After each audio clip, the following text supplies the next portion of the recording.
So welcome to the webinar. Our topic today is leveraging industrial IoT with plant connectivity and predictive analytics.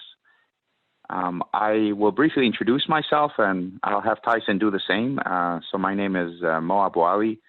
I'm a managing partner with the Internet of Things company, and we are proud partners of the Altizon team. I've been in the industry for over 20 years, and my career has been focused around the automotive industry. I've done projects with Toyota, Nissan, and have been in the manufacturing execution and predictive analytics space for the last decade. With this, Tyson, would you like to introduce yourself? Yeah, thanks, Mo. My name is Tyson King, and I head up the North American efforts for Altizon. We're a company based out of California, but with international presence. And I reside here on the East Coast in Boston, but grew up in Michigan. So automotive is in my DNA. You can't escape that. And I've spent my career in technology, and most recently, over the last 10 years, have been in software and IoT specific applications. So looking forward to our joint discussion today, Mo. Thank you very much, Tyson. So for the folks on the call, we would like to take you through a short journey and cover these 4 points here. I will start by setting the stage and making some definitions for what is Internet of Things, what is the industrial Internet of Things, and what is the Industry 4.0 movement. I'd like to talk about then 3 pillars of an IoT strategy: connectivity to the factory floor, metrics to measure performance, and analytics to drive improvements. And with this, it'll open the floor for Tyson to guide us through the industrial IoT platform, relevant use cases, and how can you get started today. So let's get started. Very briefly, the Internet of Things company partnering with Altizon, we focus on 2 domains of experience. We focus on the Internet of Things adoption within the factory operations. We refer to that as our smart factory domain. And we also refer to the use of IoT technology on smart products in the field across the digital thread of manufacturing. So with this comes 3 main practices. We have a consulting practice that focuses on laying out the digital transformation strategy for our clients. And we have the industrial IoT practice where we focus on solutions like Altizon and deploying them and connecting them to the factory floor. And we also support clients with using artificial intelligence and predictive analytics to drive further value from their IoT solutions. And similar to our friends at Altizon, we work heavily in manufacturing, in the automotive industry, heavy industry, and discrete.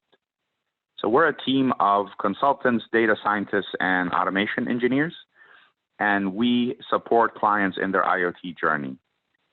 So what is IoT, and what is IIoT, and what is the Industry 4.0 movement? So let's set the stage for the conversation today.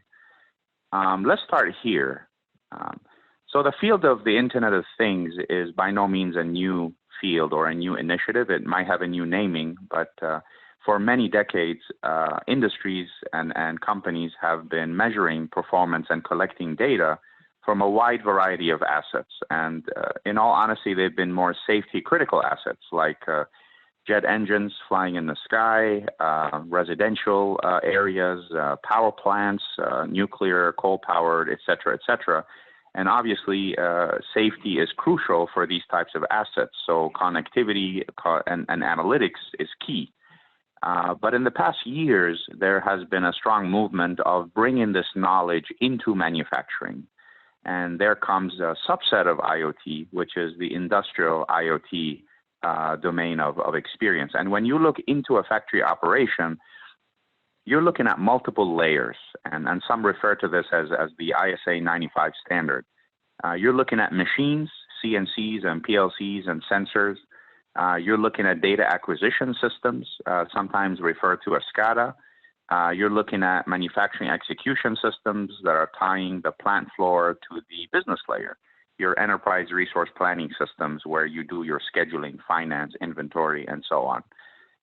So when we talk about Industry 4.0, we're talking about an initiative that supports industries today to realize and deploy IIoT in their market space.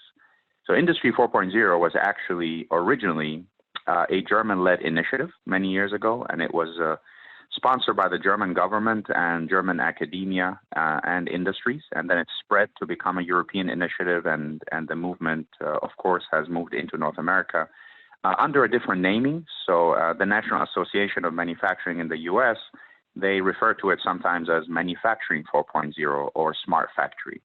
But the idea here is converging the information technology with the operation technology, IT, OT convergence, and the ability to use IoT solutions like Altizon, for example, to connect, communicate, and collect data from these different layers, which are in many cases fragmented and detached from each other.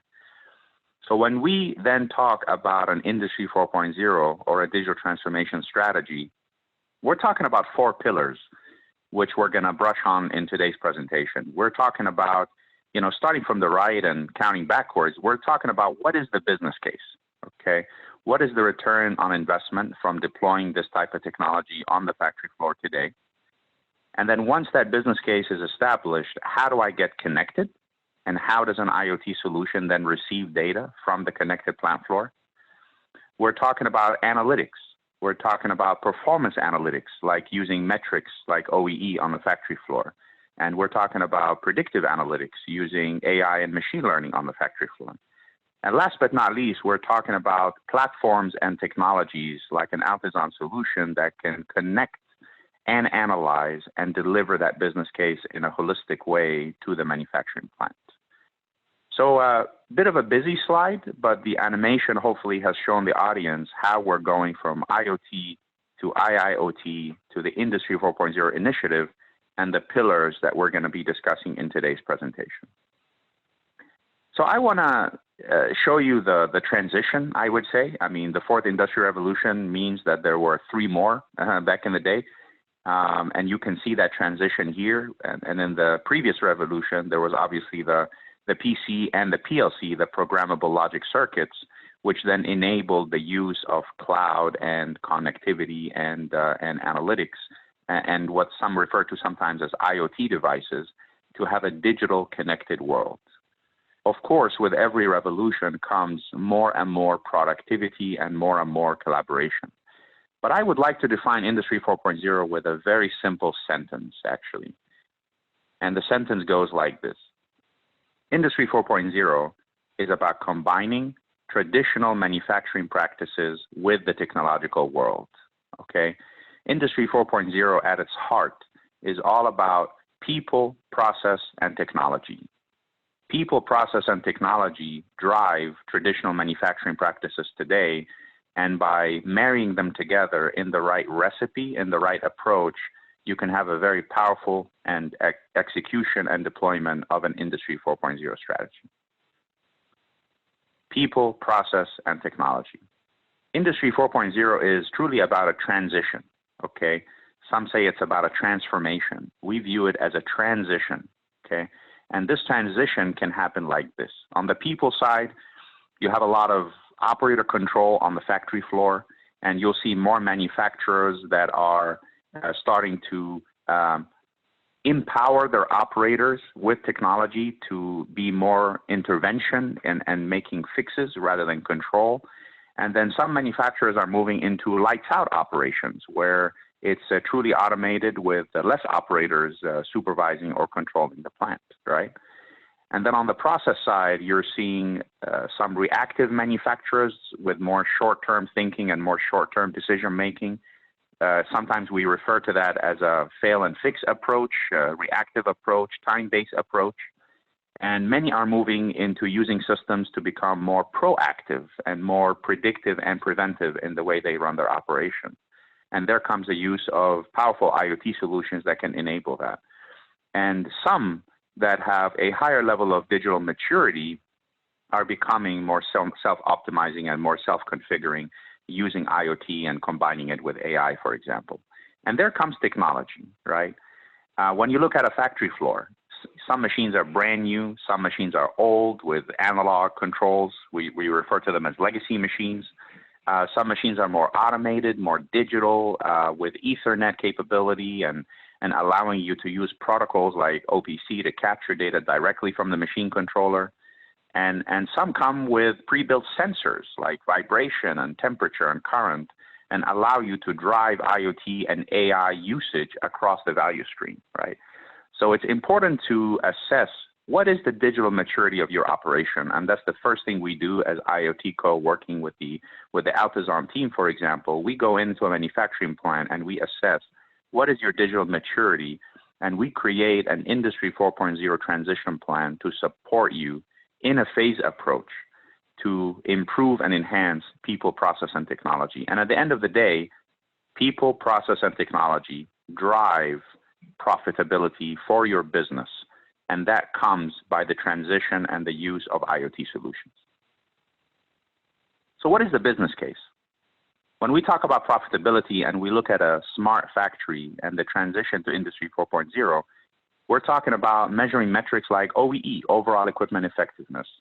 We're talking about improving uptime on the factory floor. We're talking about using maintenance, proactive maintenance, to reduce unplanned downtime and to have visibility on the factory floor in real time. We're talking about tying to maintenance systems to reduce spare part inventory and to optimize the preventive maintenance cycle and the way labor, maintenance labor, and production workers manage their time. And when we look at some of our customers today, we're seeing 10% OEE gains by using IoT solutions. We're seeing 5% plus uptime gains by using these solutions. We're seeing reduction in spare parts. We're seeing manufacturers today who have reduced PM cycles, optimized them, and eliminated weekend maintenance just because now they have better visibility, better analytics, and better metrics to drive a more optimized working fashion in the factory floor. And my colleague Tyson will show you, clear metrics and clear ROIs during his presentation. But that's just a glimpse of what manufacturers there are embracing by transitioning to Industry 4.0 and IoT. So now that we've set the stage, I want to brush on three key pillars that drive IoT and then hand it to Tyson to show you that in real life. I want to talk about getting connected, having real-time metrics, and analyzing those metrics for the continuous improvement organization within your plant.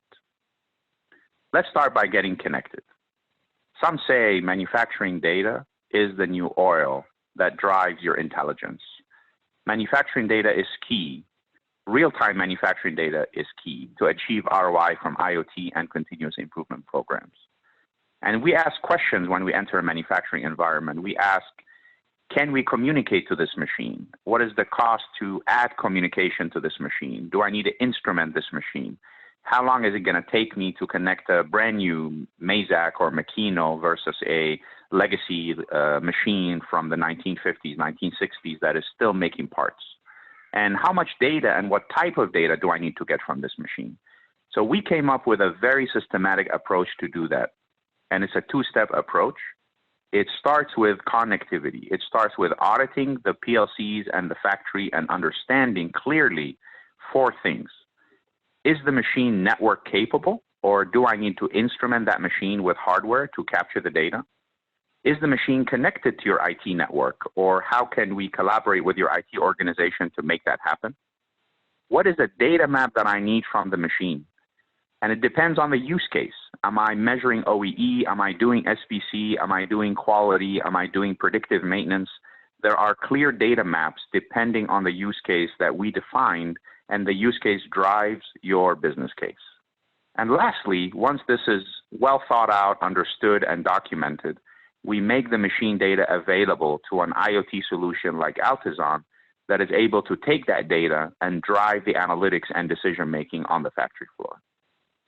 So this is a streamlined process that enables manufacturers to very quickly assess what is their maturity level on the factory floor regarding connectivity and to get connected quickly and in an affordable fashion.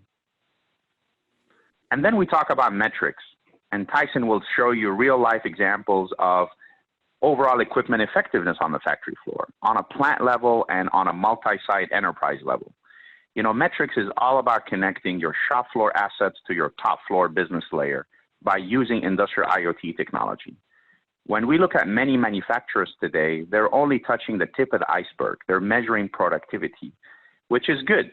But under the hood, under the surface, there are digital metrics, performance metrics like availability, performance, quality. And those performance metrics allow you to have real-time visibility, true visibility to the manufacturing floor. And then we have predictive metrics that enable you to go even more under the surface. We have many clients that are running high levels of OEE, but yet the machines fail, and the downtime on the machines leads to issues and defects and unplanned downtime and spare part issues. So can we go deeper and understand what is the health of the asset? What is a prediction of when this asset or spindle bearing on the asset going to fail before it fails? And can we diagnose the root cause of the failures? So using IoT solutions for performance metrics and predictive metrics is key to the Industry 4.0 strategy for any manufacturing organization. And that brings us to predictive metrics. Using artificial intelligence and machine learning, we can tap into IoT solutions like Altizon, and we can use the data lake that solutions like Altizon has. And we can have solution templates using artificial intelligence and machine learning to go beyond OEE and to be able to use that data lake and drive predictive maintenance and predictive quality use cases. We can look at health of assets. We can predict when they're going to fail, and not only for the machine, but we can also predict if the machine is going to make a bad part before the part actually leaves the machine and goes to the next process. So predictive analytics is about using IoT solutions like Altizon and driving a worry-free process to the end user. A worry-free process means a zero downtime and a zero defect vision of operation in your manufacturing plant. And there are many solutions that can do that. And the Altizon solution is collecting data today and analyzing that data and then enabling assessment of the health of the machine, prediction of machine failures before they occur, and even diagnosing, like in this case, a robotic has an issue on axis number 5. And very quickly, the maintenance organization can act and use that data to drive a request for a new spare part or a PM cycle, preventive maintenance cycle for the joint before the machine fails. So moving away from a fail and fix to a predict and prevent operation mode using an IoT solution coupled with a predictive analytics AI solution. So last but not least, it's very important to mention that there is a lot of different processes and a lot of different manufacturers running all kinds of equipment out there, right? And we refer to those as solution templates that we have within our library of experience and technology. You know, you're running robotics, you're running machine tools and CNCs and casting, injection molding, stamping, all the surrounding equipment in your factory. So it's very important when we talk about IoT to talk about 3 things. Number 1, how can I get connected and analyze data very quickly and out of the box? Number 2, how can I run deployments quickly to be able to get the right information to the right person at the right time, rather than spending months and ages trying to get the IoT solution running on the factory floor? So we're going to talk about what's the recipe to make that happen quickly and affordably for the manufacturer. And then last but not least, how to always keep ROI in mind when you're deploying IoT solutions. Improving uptime, reducing scrap, improving speed, improving spare parts. And we'll share that with you today, an ROI-based approach to implementation that any manufacturer can quickly adopt, get connected, analyze the data, and deploy in weeks, not months, not years. So with this introduction, I'd like to hand it to Tyson to take us through the relevant case studies and the industrial IoT platform that will leverage and turbocharge all these issues and conversations that we just had.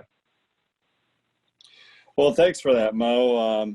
Appreciate teeing this up, as well as showcasing clearly your wealth of resources within IoTCo, resources and experiences to help customers through their potential journey towards Industry 4.0. And as you said, it's not a transformation, it's a transition, and it's ongoing. So excited to be partnered with you with some of our customers who need that, that expertise. So wanted to talk about Altizon and how we help customers. And how we do so is we look at ourselves as a solution provider, not just a technology provider, a solution provider that provides cloud-based software that is ready to go. So this does not require a lot of engineering resources, a lot of time and money to take advantage of some of these capabilities that we talk about in industrial IoT. We've developed a platform called Daytonis with an application known as Manufacturing Intelligence, or MINT. And this has ready to go modules that touch on overall equipment effectiveness, CBM, quality, energy, and traceability, which we'll talk through some of this today. So as a solution provider, we have been around for 7+ years. We're in over 100 manufacturing plants, and we are coming with real experience around return on investment, as well as real benefits. One of the big questions customers always have is, okay, if we go down this path together, what is the benefit? What's the historical experience? Across 100 manufacturers, here's what we see. Some low-lying fruit with cycle time improvements and OE improvements. And then as time goes on, you start to see a rising tide on some of the other benefits regarding energy, working capital, some supply chain management efficiencies. So as time goes on, some of these other experiences and benefits from using the platform and using our software, it raises efficiencies in other areas. And because this is a journey, we look at our customers as partners, and our customers want to know that we're in this for the long haul. And we're very proud and humbled by the fact that our customers have, over the last 2 years, voted us as top echelon within the Gartner Magic Quadrant. So this is a very prestigious award, thanks to our customers' feedback. They've ranked us, of all the IoT platforms out there, they've ranked us in the top.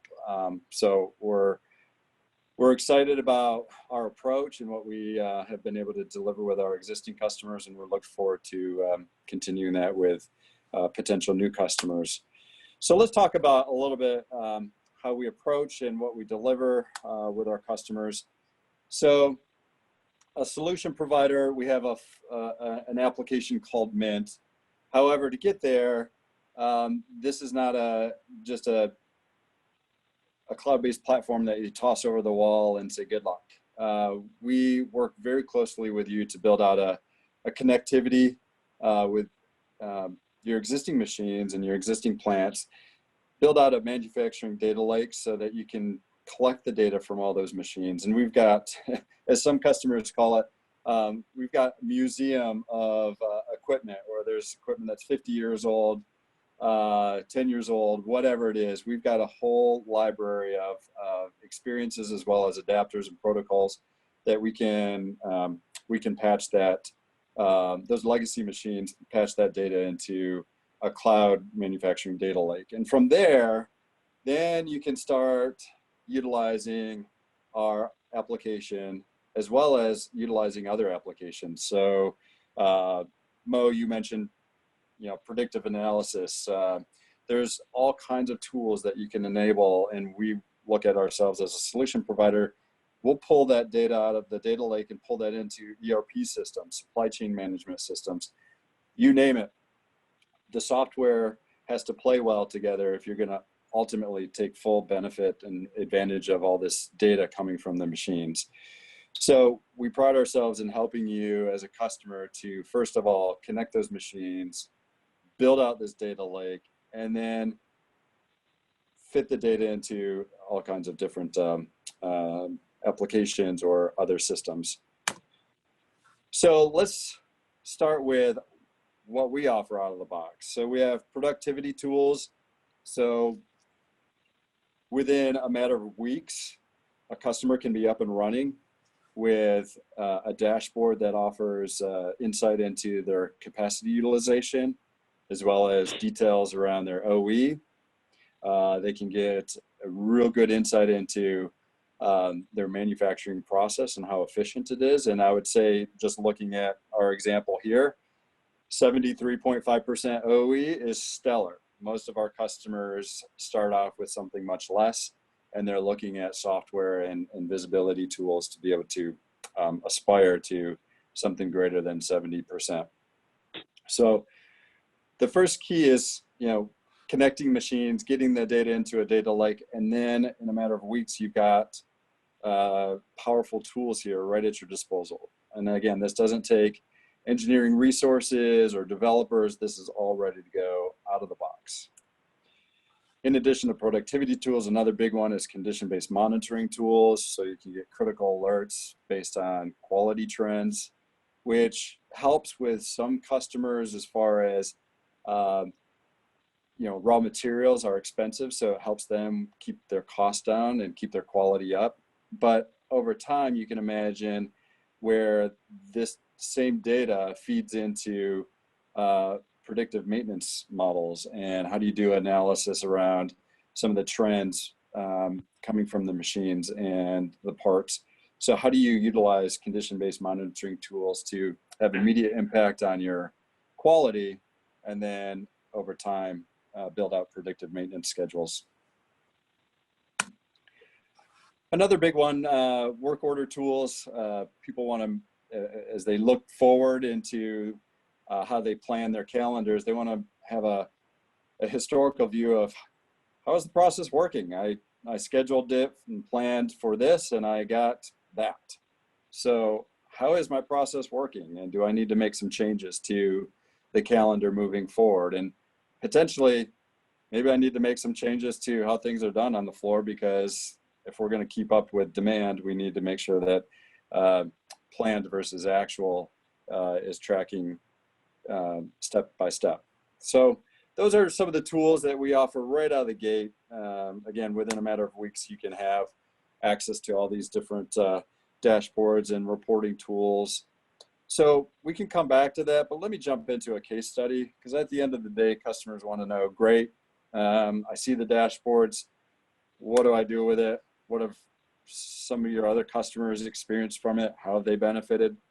So we wanted to highlight one of our automotive customers who is a tier 1 supplier, sizable, with over $400 million in revenues, 22 manufacturing facilities. So a sizable, reputable customer of ours, building and assembling frames. And so they've got a line, several lines, obviously, with different equipment. And they came to us and asked, what could we do with your software? So we follow a DMAC approach, where we first, as a solution provider / consultant, we're going to understand and help you define what's the problem. So for them, the real-time visibility into production and downtime losses, how could that help? Well, the problem that they were facing was their OEM had forecasted 33% increase in demand.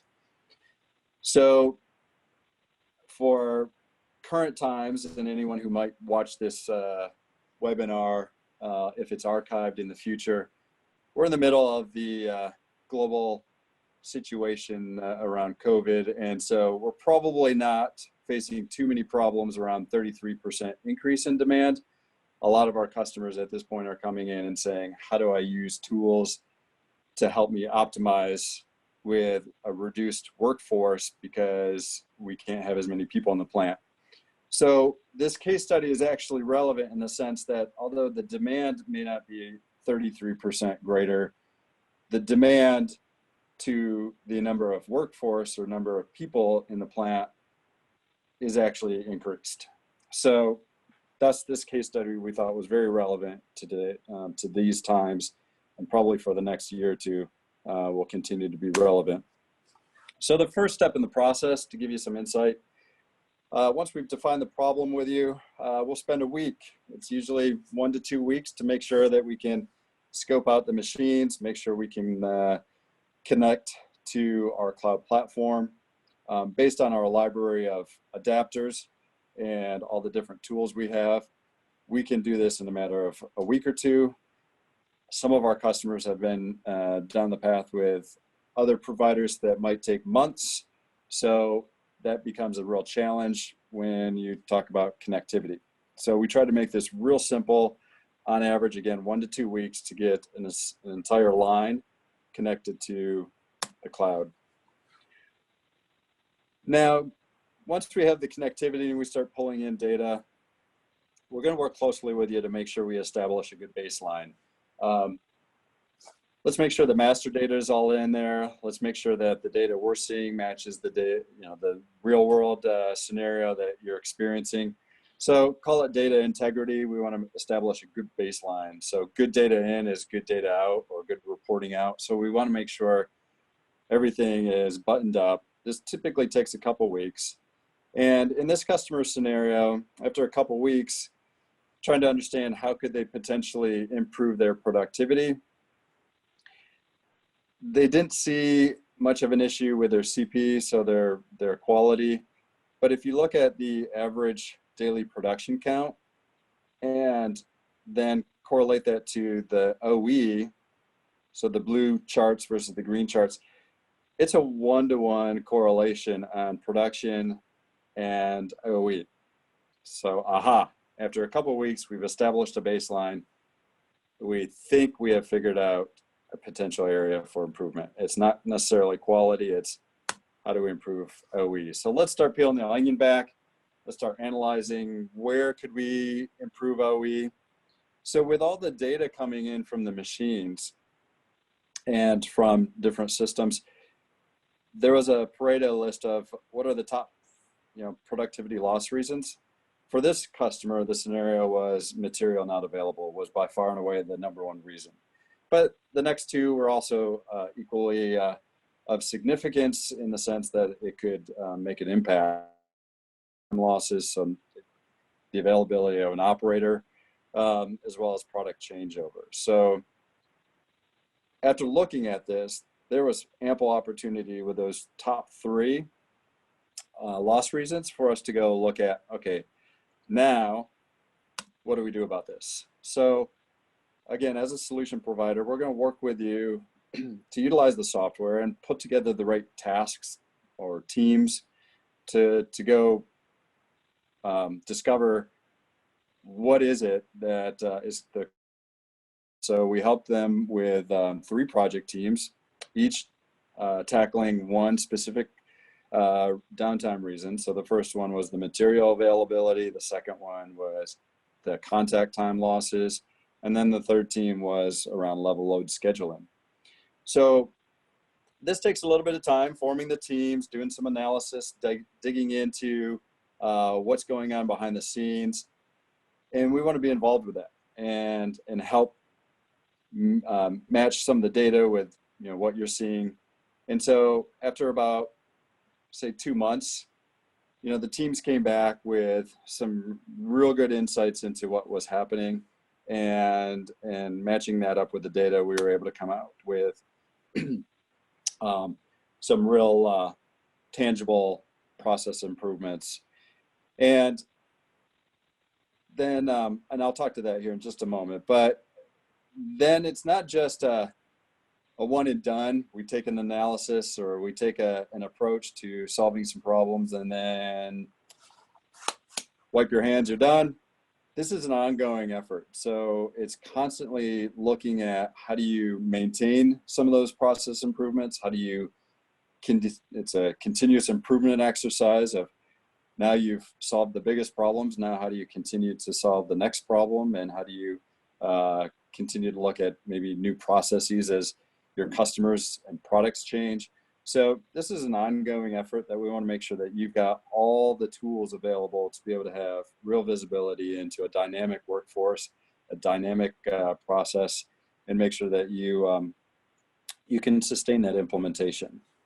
So going back to that customer that after the 3 task teams, after 8 weeks, implemented some changes, and actually in week 7, started generating alerts that you can see a spike in improvement. So having real-time alerts from the platform, you don't need to have someone just hovering over our tool to constantly monitor what needs to happen. So this can be hands-free. The alerts are generated. There was material shortage. Get someone from the warehouse to get over and make sure that inventory was at the individual machine was replenished. Make sure the operator was back from break or back from meetings or whatever there might be. Real-time alerts just help everyone on the floor to make quick adaptations or adaptations on the fly, and you could see the immediate impact. So the customer saw a payback within 6 months from start to finish, saw the 33% increase in their productivity. So they met their customer demand. They kept their costs down. So overall, very profitable, and the payback again in less than 6 months is truly a benchmark as far as in the world of software and technology. To get a payback of 6 months is very impressive. So that customer had 22 manufacturing facilities. You don't tackle all 22 facilities at once. One of our customers comes from Australia and has a good saying, from small things, big things grow. So we want to work with you on, let's start small. Let's identify an individual plant, maybe an individual line or a cell, and let's get our arms around that together. And so in a matter of 4 weeks, we can connect those machines, connect the line, get data into the platform, establish the baseline, and make sure all the data is good. And then start looking at how do we collaborate on making those process improvements and discovering what are the real opportunities for improvement. And so in a matter of 4 weeks, you can start small and start looking at how do you scale this. And with this type of approach, it's a very successful journey. And we've seen time and time again where customers have failed to embrace technologies. They tried to bite off too big of a project too soon. It became overwhelming. People got frustrated, ran out of budget, go down the list of reasons it ended up flopping. So we come at it from a very humble approach of start small, perfect it, define it, and then make a solid plan to phase it up. And at that point, after 4 weeks, and in some cases it might be a little bit longer depending on the time needed by the customer to implement some of those conclusions or changes. But typically after about 4 weeks, you've got a good roadmap into how to scale this up into a bigger scale within a plant, within multiple plants. And we want to help you through that journey with ourselves, with the help of IoTCo. We can help you start small, identify those problems, and then map out a long-term strategy to scale this up and make continuous improvements across multiple applications, even not just across the multiple plants, but even within those plants across multiple applications. So I hope that gives a good feel for what we provide as far as out of the box. Mo, I know we talked about being excited to help some of these customers start small, and I'll go back to this slide, to start small and scale up large. So I think between the two companies, we'd be eager to help customers tackle some of these potentially unfamiliar territories as you approach Industry 4.0. But know that between the companies, between our experiences at over 100 manufacturers, we've had a tremendous success in going down this path. It's a proven path. It's a successful journey towards ROI, and we would absolutely welcome a chance to work together and work with you on this. So Mo, I don't know if there's any closing comments here, and then maybe we can open it up to Q&A. Yeah, absolutely. Thank you, Tyson, for your presentation. And I think the the use of the DMIC approach that you showed, define, measure, analyze, improve control, I think is very powerful and much needed in manufacturing. And it clearly shows that the 4-week or the 8-week process you showed can really support clients to use data analytics connectivity and to drive improvements in a very short period of time. So I think that's powerful. And there are several questions that came in that are related to this, and I'll run the first question by you. Challenges, bottlenecks to the adoption of this technology. What do you see from your clients today? Yeah, sure. So the challenge is, right, is this has to be a partnership, and where a successful journey takes place is if on the solution provider as well as on the customer, there is a high level of engagement, and it has to go both ways, right? That from a solution provider, we can't just toss software over the wall or toss some recommendations and good luck, a couple hours of training, good luck. And equally on the customer side, it can't be, well, we're just expecting this to happen magically. There has to be full alignment and engagement between the customer and the solution provider to make sure that this goes well. And if that happens and we've got good engagement, then this is a successful partnership and journey towards Industry 4.0. Yeah, I second that. I think people, process, technology, and typically the weakest link is in one of those pillars. So I fully agree with what you're saying. A second question that came through is more technical. It's regarding, what challenges are there regarding connectivity? How do you connect to the machine shop equipment? Do you use MT Connect? I can take a stab at this just to summarize previous conversation on connectivity that I showed. Yes, MT Connect is definitely one of the drivers and protocols that we support, but there are many others, depending on the type of machine control out there. You have Siemens controls with Modbus, you have OPC, you have RPC, you have FANUC Focus. So we and the Altizon Edge module also supports a wide variety of ways to connect to the machine and to make sure we can use the native driver in the machine to communicate in an affordable and quick fashion.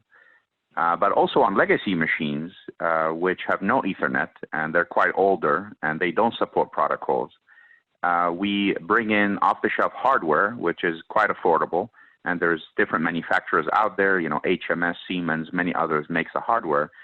And at IoTCo, we have automation engineers who work with Altizon, and we would connect that hardware to the machine, and we would hardwire it, and we'll be able to obtain some of the necessary signals directly from the machine control. And Tyson, if you want to add, on what the Edge solution does around connectivity and the different drivers you have, feel free to comment on that. Yeah, that's actually been a strong arrow in our quiver, if you will, as our customers have commented that looking at some of the options out in the marketplace, that we have one of the best libraries of protocol adapters. And so at the Edge, we can walk into this museum of machines and connect to a majority of machines, regardless if they're IP-based. So, if they're recent, and if it's Modbus, Profinet, go down the list of some of the IP-based protocols. But even some of the legacy, where it's digital, serial, RS-232, 485, we can pull that data into our Edge and then present that into the cloud in a matter of week or two.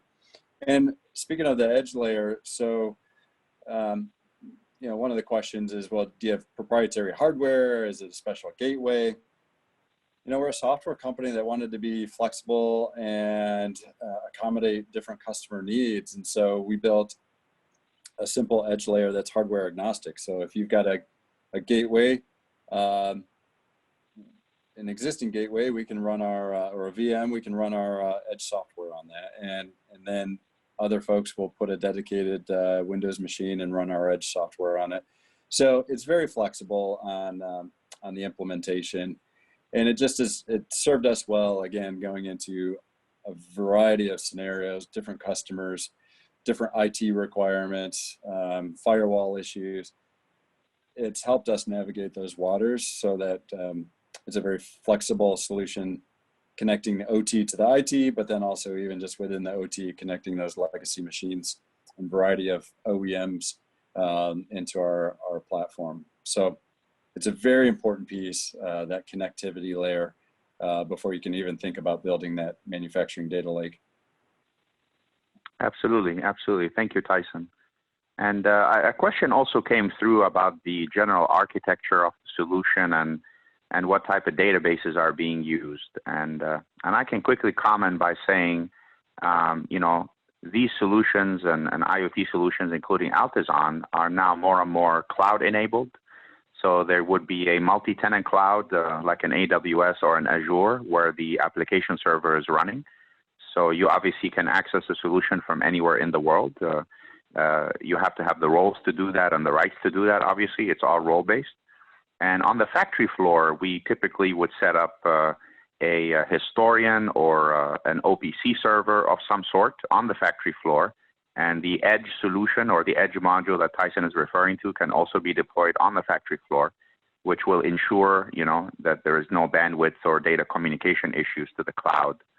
And the databases are non-proprietary, you know, SQL servers or Oracle, so very flexible and non-proprietary in the way the solution is architected.